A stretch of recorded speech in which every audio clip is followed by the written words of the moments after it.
السلام علیکم ورحمۃ اللہ وبرکاتہ۔ بسم اللہ والحمد للہ والصلاة والسلام علی رسول اللہ وعلی آلہ وصحبہ اجمعین وسلم تسلیما کثیرا کثیرا۔ رب اشرح لي صدري ويسر لي أمري واحلل عقدة من لساني يفقه قولي۔ رب زدني علما رب زدني علما رب زدني علما، اللهم انفعنا بما علمتنا وعلمنا بما ينفعنا وزدنا علما وزدنا علما،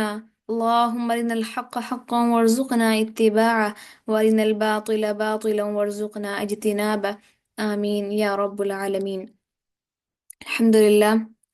اللہ کے فضل و کرم اور اس کی توفیق خاص کے ساتھ ہم لوگوں نے کل سورۃ النور کی آیہ نمبر 11 پڑھی، جس کے اندر ہم نے تفصیل کے ساتھ ہم نے واقعہ افق کو دیکھا اور ہم نے سمجھا اور ہم نے اس کے جتنے بھی شرور تھے وہ دیکھے، جتنی بھی خیر تھی وہ دیکھی اور ہم نے پڑھنے کی کوشش کی۔ ہم نے اسے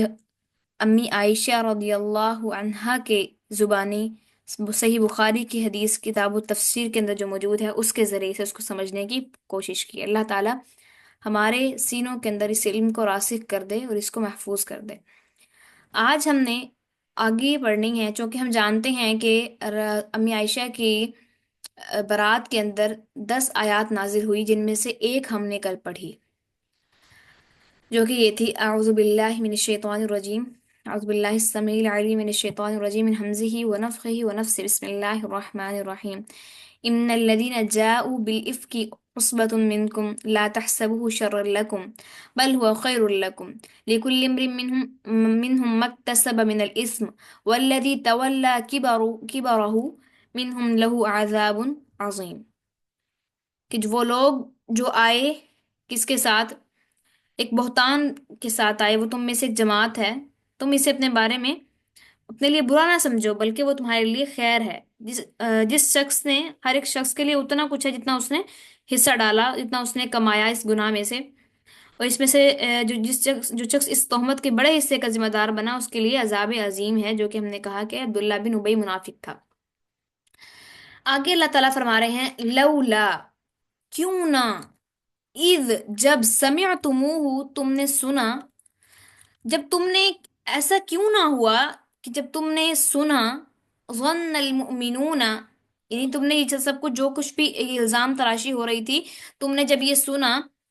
ظن المؤمنون والمؤمنات، ظن، گمان کیا، المؤمنون، مومن مردوں نے، والمؤمنات، اور مومن عورتوں نے، بانفسہم، اپنے باروں میں، یعنی اپنے نفس کے اندر، اپنے دل کے اندر، کیوں یہ خیال نہ کیا، خیرن، نیک، اللہ کہہ رہے ہیں کیوں تم نے خیال نہیں کیا نیک، کیوں تم نے گمان نیک نہیں کیا، وقالو، اور کہا، انہوں نے کہا، ھذا افک مبین، بے شک یہ ایک صریح بہتان ہے۔ اللہ ہمارے، تم نے جب تم نے یہ قصہ سنا تھا تو مومن مردوں اور مومن عورتوں نے اپنے دل میں اچھی بات کیوں نہ سوچی اور کیوں نہ کہہ دیا کہ یہ تو صریح بہتان ہے۔ اچھا، یہ جو حضرت عمر رضی اللہ عنہ جو ہیں، انہوں نے، ان کے بارے میں بہت سی بات ایسی ہوئی ہے کہ جو انہوں نے چاہا، اکثر ایسا ہوا کہ جو ان کی خواہش تھی اس کے مطابق اللہ تعالیٰ نے حکم کو نازل کر دیا، کئی دفعہ ایسا ہوا ہے، اور کئی دفعہ ان کی بات جو ہے وہ اللہ تعالیٰ نے قرآن مجید میں نازل کر دی، جس سے ان میں جس طریقے سے پردے کی آیات جو ہیں وہ بھی اللہ تعالیٰ نے ان کی خواہش کے مطابق، ویسے تو اللہ تعالیٰ کی جو ہے مرضی تھی اس طریقے سے ہونا، بٹ وہ اس طریقے سے تھا کہ انہوں نے خیال کیا، یہ گمان کیا اپنے دل کے اندر کہ ایسا کیوں نہیں ہو جاتا کہ عورتیں مردوں سے پردہ کرنا شروع کر دیں، ایک ہی دروازے سے جا رہی تھی تو اس طریقے سے کچھ معاملہ بنا تو انہیں خواہش پیدا ہوئی، تو اللہ تعالیٰ نے فوراً ہی پردے کی آیات نازل کر دی تھی۔ اس طریقے سے بہت سی جگہ ایسا ہوا، تو یہ بھی فرماتے ہیں سلف کہ انہوں نے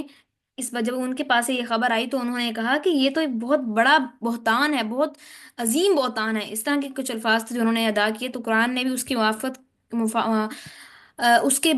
اکارڈنگلی لفظ اس طریقے سے ادا ہوئے، وقالوا ھذا افک مبین، اور کیوں نہ کہا کہ یہ تو بہت بڑا بہتان ہے۔ پھر اللہ فرما رہے ہیں، آپ کو یاد ہوگا ہم نے کل پڑھا تھا کہ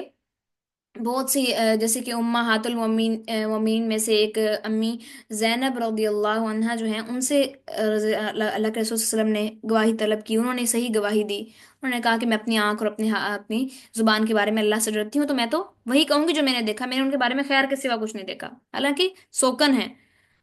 اور چاہتی تو کہہ دیتی، رسول اللہ علیہ وسلم کے دل میں بال آ جاتا، بٹ انہوں نے کیا کیا، اپنے آپ کو، ان کا تقوی جیت گیا۔ تو اسی طریقے سے نبی صلی اللہ علیہ وسلم نے حضرت بریرہ سے پوچھا، آپ نے حضرت علی سے پوچھا، آپ نے سام بن زید سے پوچھا، ان سب نے گواہی دی کہ ہم نے ان کے بارے میں خیر کے سوا کچھ نہیں دیکھا، یہ بہتان ہے جو لگایا جا رہا ہے۔ تو اللہ، اور اسی طریقے سے ہم نے کل یہ بھی ذکر کیا تھا کہ بہت ساری مسلمانوں کی جماعت تھی، جن میں سے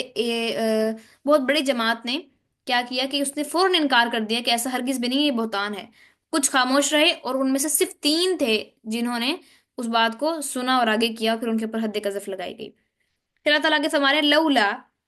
کیوں نہ، جاؤ، وہ لائے، علیہ، اس پر بھی، اربعۃ، 4 شہداء، گواہ، پھر کیوں نہ وہ اس پہ 4 گواہ لے آئے، یعنی جو باتیں آگے پھیلا رہے تھے وہ، فَإِذْ لَمْ يَأْتُوا، وہ فَإِذْ، پس جب، لم یأتوا، وہ نہ لائے، بالشہداء،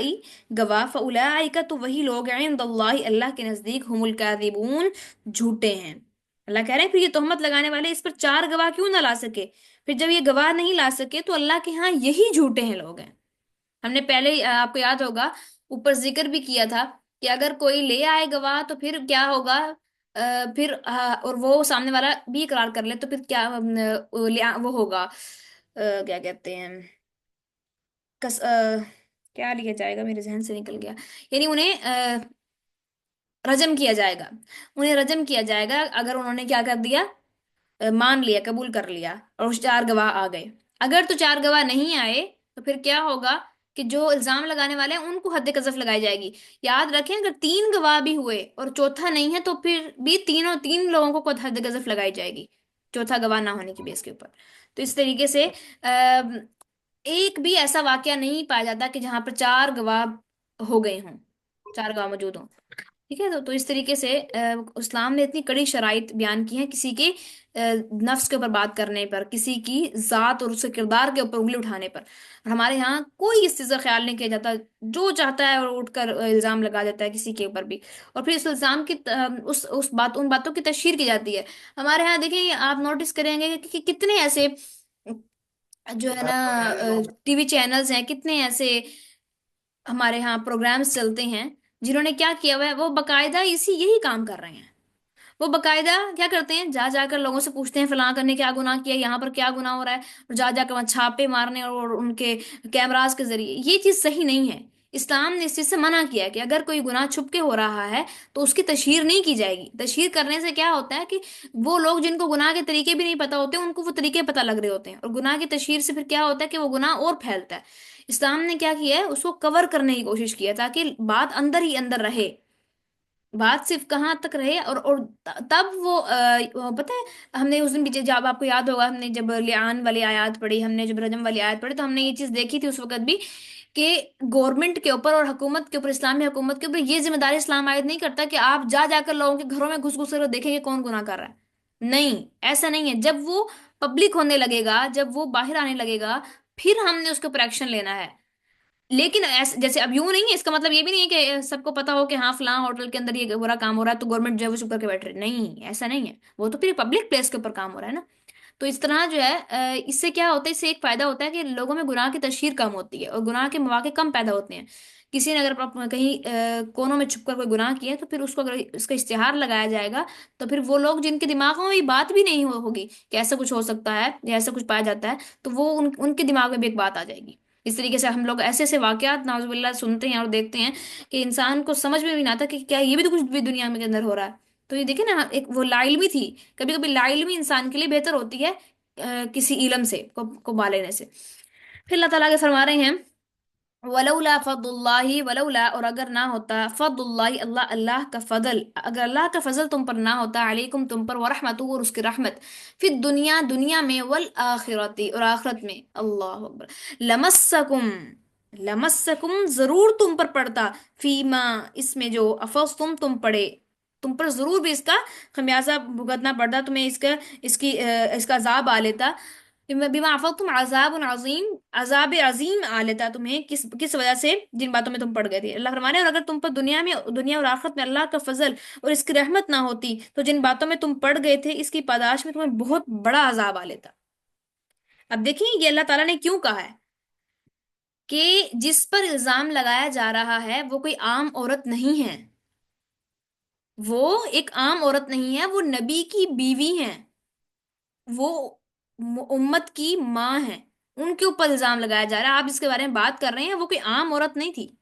وہ اللہ کے رسول صلی اللہ علیہ وسلم کی محبوبہ بیوی تھی، ابو بکر صدیق کی تربیت تھی، وہ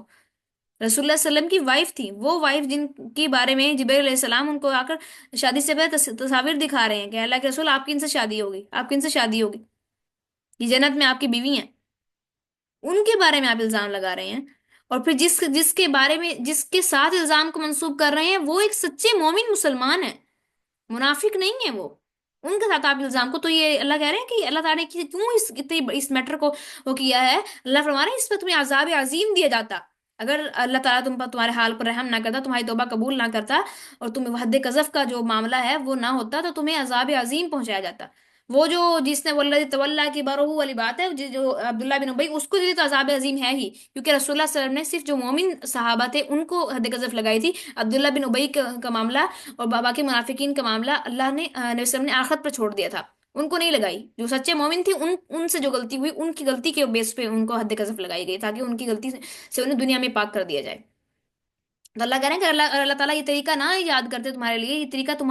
تک نہ پہنچتا تو تمہیں عذاب عظیم دیا جاتا آخرت میں بھی اور دنیا میں بھی۔ یہ تو اللہ کا تم پر فضل ہے کہ وہ تمہارے گناہوں کو دنیا میں ہی ختم کر دیتا ہے حد کے ذریعے بھی۔ اگر کوئی حد کا گناہ ہو جائے تو حد اگر لگ جائے آپ کے اوپر دنیا میں تو پھر آخرت میں اس گناہ کا احتساب نہیں ہوتا آپ سے، کیونکہ آپ پھر اس گناہ سے پاک کر دے جاتے ہیں۔ تو اس لیے اللہ تعالیٰ کہہ رہے ہیں کہ تم نے جو بات کی ہے یہ اس کے ذریعے تمہیں عذاب عظیم پہنچایا جاتا اگر اللہ تعالیٰ کا نہ ہوتا فضل تم پر۔ از جب تلقونہ از جب تلقونہ تم لاتے تھے اسے بِأَلْسِنَتِهِمْ اپنی زبانوں پر، جب تم اسے اپنی زبانوں پر لاتے تھے، وَتَقُولُونَ اور تم کہتے تھے بِأَفْوَاهِهِمْ اپنے منہ سے، مَا لَيْسَ لَكُمْ بِهِ عِلْمٌ وہ کچھ یا وہ بات جس کا تمہیں علم نہیں تھا۔ جب تم لاتے تھے اسے اپنی زبانوں پر اور تم کہتے تھے اپنے منہ سے، لیسا جو نہیں لکم تمہیں بھی اس کا علم کو علم، وتحسبونہ اور تم اسے گمان کرتے تھے، ہینن ہلکی بات، وَهُوَ عِندَ اللَّهِ الْعَظِيمُ وَهُوَ عِندَ اللَّهِ عظیم جبکہ اللہ کے ہاں یہ ایک بہت بڑی بات تھی۔ اللہ کہہ رہے ہیں وہ تحسبونہ حینا، اور تم اسے اپنے اپنے جی کے اندر اپنے دل کے اندر تم اسے بہت معمولی بات سمجھ رہے تھے، جو تم اس کی تشہیر کر رہے تھے ایک سے دوسرے کے منہ، دوسرے سے تیسرا، تیسرے سے چوتھا، تم اسے بہت ہلکا گمان کر رہے تھے۔ آج ہم بھی تو ایسا ہی کرتے ہیں نا، کسی سے کچھ اگر ہو جائے تو ہم کیا کرتے ہیں، ہم جو وہ گوسپ جو بیٹھ کر رہے ہوتے ہیں وہ کسی کا گناہ جو ہے اس کو تشہیر کر رہے ہوتے ہیں، ایک سے دوسرے گھر سے تیسرے گھر میں، باقاعدہ ہم یہی بتانے کے لیے جاتے ہیں اور کوئی ہمیں وہ نہیں ہوتا، باقاعدہ فون کرتے ہیں کسی کی بات بتانے کے لیے کہ تمہیں پتا چلا فلاں نے کیا کیا، فلاں کے ہاں کیا ہوا۔ اللہ کہتے ہیں وہ تحسبونہ حینا، تم اسے اپنے جی میں ہلکا گمان کر رہے تھے، تم اسے گمان کر رہے تھے بہت معمولی، وہ عند اللہ عظیم جبکہ اللہ کے ہاں یہ بہت بڑی بات تھی۔ رسول اللہ صلی اللہ علیہ وسلم نے فرمایا نا کہ کسی بھی گناہ کو ہلکا نہ جانو، ہلکے گناہ جو ہوتے ہیں وہ کیا ہوتے ہیں، وہ مل مل کر جمع ہو کر ایک بہت بڑا پہاڑ بنا دیتے ہیں آپ کے سر کے اوپر۔ اکثر کہتے ہیں پانی کے قطرے جمع کر لو تو کیا ہوتا ہے، قطرے جمع ہوتے رہے تو وہ ٹب بھر جاتی ہے۔ پتھروں کو جمع کرتے رہے نا، چھوٹے چھوٹے پتھروں کو، تو ایک بڑا پہاڑ کچھ عرصے بعد کھڑا ہو جاتا ہے۔ تو وہی چھوٹے چھوٹے کچھ گناہ ہوتے ہیں وہ انسان کے اوپر پہاڑ بن جاتے ہیں اور انسان کو پتہ ہی نہیں چلتا۔ تو اس لیے کبھی بھی کسی بھی گناہ کو ہلکا نہیں جانا چاہیے۔ اس لیے حدیث ہے نا نبی صلی اللہ علیہ وسلم کی ایک، آپ نے فرمایا کہ مومن کے لیے ایک کافر کے لیے گناہ ایسے ہے جیسے اس کے ناک کے اوپر مکھی آئی، وہ بیٹھی اور اس نے ایسے ہاتھ اپنا کر کے مکھی کو اڑا دیا۔ ایک کافر کے لیے، ایک منافق کے لیے گناہ اس طریقے سے ہوتا ہے، جبکہ ایک مومن کے لیے ایسا ہوتا ہے، گناہ ایسے ایسے ہوتا ہے، چھوٹا سا گناہ بھی، کوئی بھی گناہ وہ ایسے ہوتا ہے کہ جیسے اس کے سر کے اوپر پہاڑ رکھ دیا گیا، اس کا بوجھ آ گیا، جب تک وہ اللہ سے معافی نہ مانگ لے سچے سچے دل سے، اس کی روح بے قرار رہتی ہے، بے چین رہتا ہے، وہ اس کا کہیں دل نہیں لگتا، اس کا دل ہر چیز سے اٹھ جاتا ہے۔ یہ ایک مومن کی حالت ہوتی ہے گناہ کے بعد۔ وہ ایک کافر کی، ایک منافق کی حالت ہوتی ہے کہ وہ